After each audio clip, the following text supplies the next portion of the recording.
Hey everybody, welcome back for another Weekend Jewelry School. I'm Melissa Muir. Today we're going to talk a little bit about files and how to use your files properly. There's a number of different files that are out there, and when I started, I just used the files that I could easily pick up at the hardware store. Well, it turns out that there are better files than that, which, amazing, right? They were easily accessible, they're quite affordable, and I didn't realize though that they were quite coarse. So even the finest file that I could find at the hardware store is probably like on a coarse level of the jeweler's files. And so there's a lot more work that has to be done to do some cleanup. And getting the right file for the job is definitely going to make your life a lot easier. Now, another thing, you'll see that I've got my bench pin set up on this one, and that is because you want to support your piece while you are filing it.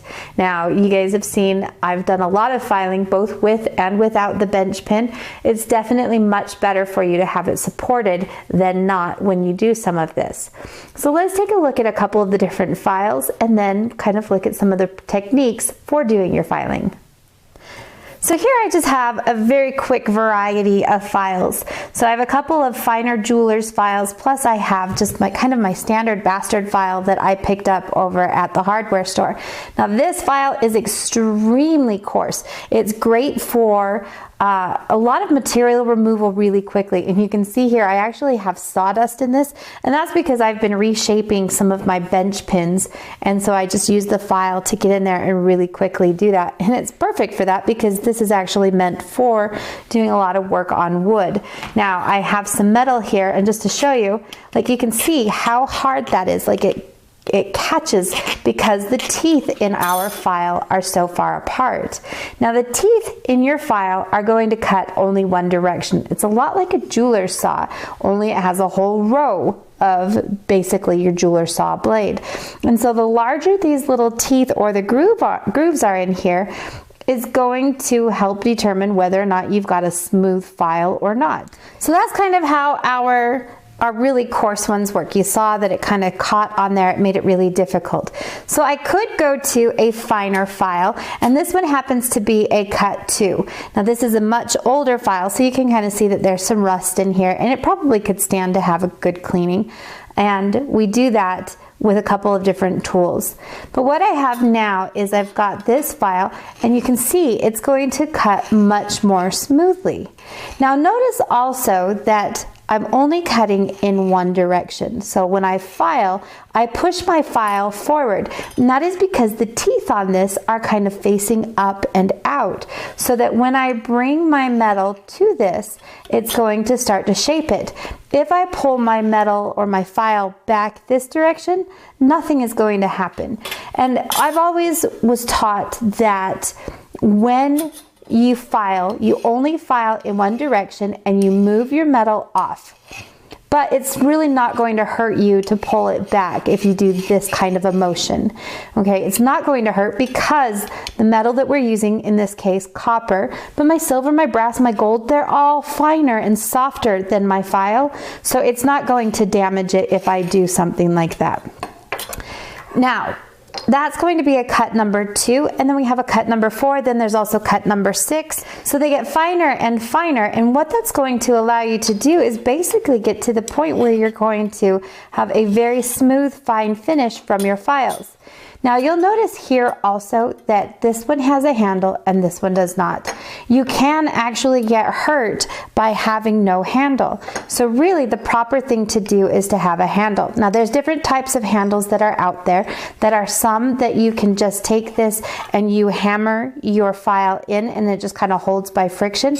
But this one happens to be a screw-on. And so what I would do is I would just hold my file, and you can do this in a vise or whatever else, and you're just going to screw the handle on, and it's going to create the teeth or the threads onto the file handle itself.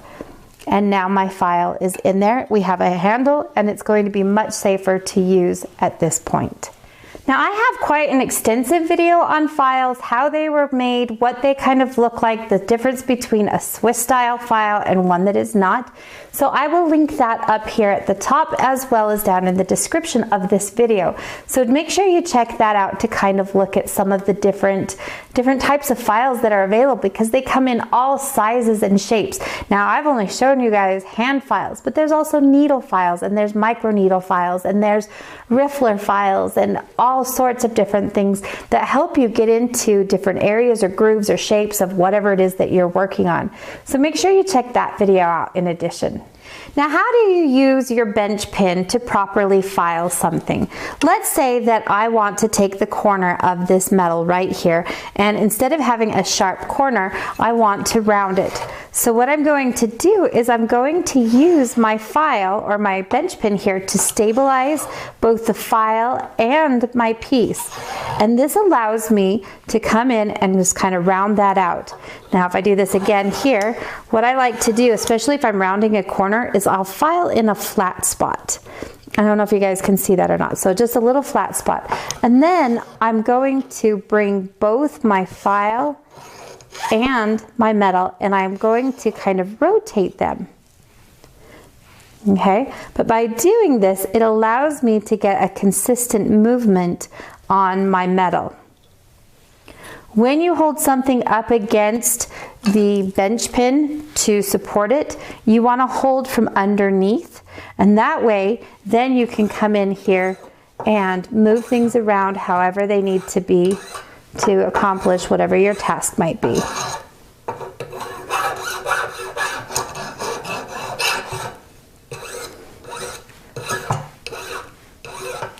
And it makes it a little bit easier for you to hold onto your piece and support things.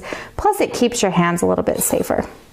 When it comes time to clean your files, there are different things called file cards.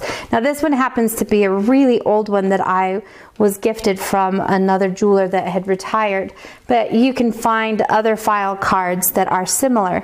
And what you're going to do is, it's got all these little bristles in here, and you're just going to take those bristles and you just run it into the grooves of that file. And what's going to happen is it's actually going to kind of guide you. Like, I can't run this up because they actually get caught into the grooves to help push out all the metal and debris that might be inside of each of these teeth.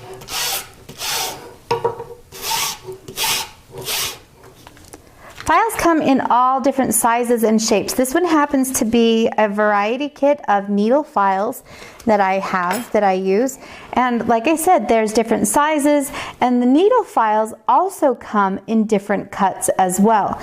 Now notice that there are no handles on these, and really you won't need the handle on the needle file. Now, another thing that you want to be certain that you do with your files is you always want to keep them protected. So notice that this little case here has a couple pieces of plastic, and that is so that when this closes, none of the files actually touch each other and rub up against each other, because that's going to dull and ruin your files when you do that. So like I said, there are different sizes, there are different profiles. So this one happens to be a barrette file where we have two blind sides on this, where it kind of comes up to almost a triangle, but then it's flat on this side. And this one has a very similar profile, but on the back side it's actually rounded. So this is a half round file. So we also have other profiles. So this one happens to be a square, and we have what's called a tri-square. Well, a tri-square is a three-sided file. So why they call it tri-square? Not entirely sure. I mean, I get the tri part, but that's what it is. So be aware that there are a lot of different options out there.